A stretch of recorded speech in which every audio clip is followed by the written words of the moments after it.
Right, this is the sclera. It is the protective outer covering of the eye. It's made up of connective tissue and protects the inner parts of the eyeball. And then we have the aqueous humor, which is this jelly-like clear substance that helps the eye maintain its shape. And then over here we have the blind spot.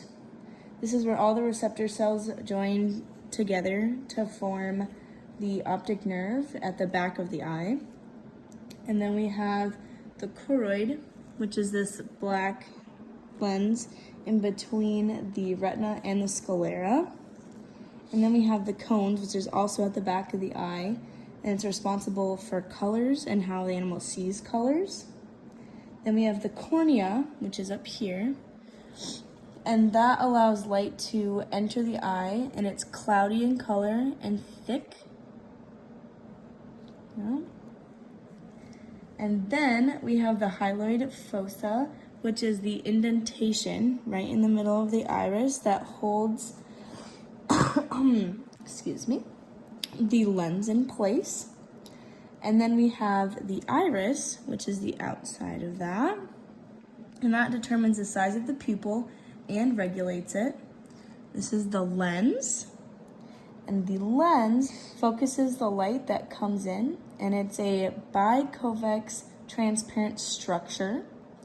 Then we have the optic nerve, which is on the back side of the back of the eye. And the optic nerve is a collection of nerves that sends information to the brain.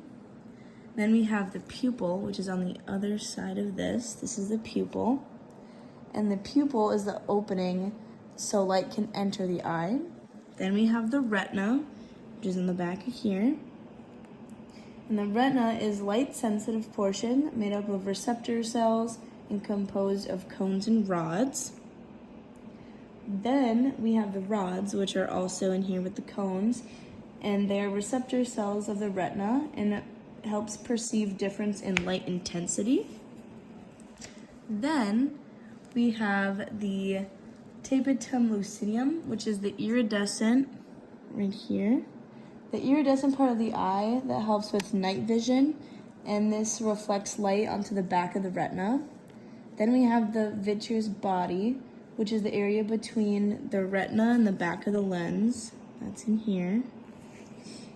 And then we have the zanula ciliaris, which suspends the lens, right in here. That suspends the lens to stretch it to help focus vision.